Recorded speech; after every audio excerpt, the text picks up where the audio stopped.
अंदर सचमुच एक बुरी तरह घायल बूढ़ा आदमी पड़ा था। वह बूढ़े की नाक मुंह दबाकर उसे हमेशा के लिए खत्म कर देना चाहते थे, पर चाचा ने एक हाथ से उसे उड़न यंत्र पर जोर से दबोच लिया। फिर चाचा को उड़न यंत्र में एक सुगंधित रेशमी दुपट्टा मिला। घर लौटकर शाओवेई ने झूठ कहा कि उड़न यंत्र मिला ही नहीं। इधर शाओवेई के इलाज से शाओमेई की टांग का गहरा घाव लगभग भर चुका था, लेकिन जब वह शाओवेई की बायोलॉजी लैब पहुंची तो उसके सामने का नजारा और भी चौंकाने वाला था। दोस्त बन जाने वाला चमकदार घास, झिलमिलाते बोलते पौधे, ये सब वह चीजें थीं जो कइले के वैज्ञानिक भी नहीं कर पाए। शाओवेई का सपना था इस बंजर दुनिया को फिर से जीवित करना। अगले दिन वह अपने रोबोट के साथ फिर चाचा के घर गई। अंदर पहुंची तो देखा चाचा ने रोबोट को काबू में कर लिया था। शाओवेई ने बहाना बनाया कि वह अपना पिछला सामान लेने आई है। शाओमेई के कंधे पर सिर रखकर शाओवेई रोने लगी। पर एक महिला के शरीर की जांच की।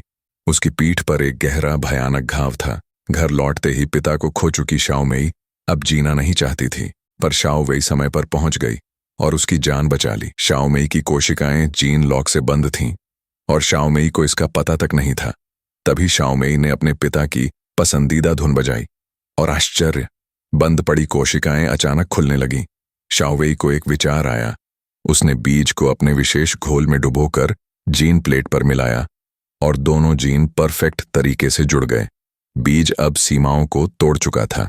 तभी खिड़की के बाहर बिजली की एक चमक फूटी। किले के लोग उन्हें खोज चुके थे। दरवाजे की दरार से पीला फफूंद जैव पदार्थ बहने लगा। वह इतनी तेजी से फैल रहा था कि झाड़ू भी बेकार थी। दोनों मेज पर चढ़कर अंत का इंतजार करने लगे। फफूंद रुक गया। पिता ने कहा, शाओमेई को यहां से ले जाओ। उनके जाते ही काले कपड़ों वाले लोग घर पर टूट पड़े। रोबोट अचानक उड़ उठा और धमाका। शाओवेई बाहर भागना चाहती थी, पर शाओमेई ने उसे रोक लिया। वे दोनों जंगल की ओर भागी। काले कपड़ों वाले पीछे लगे थे। एक काला सैनिक छू गया और एक डरावने जीवित जुगनू ने उसे निगल लिया।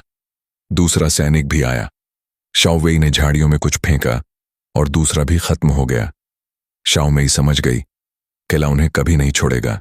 अचानक बेहोश शाओवेई को काले सैनिक उठा ले गए। होश आया तो वह समझ गई उनकी असली मंशा क्या है।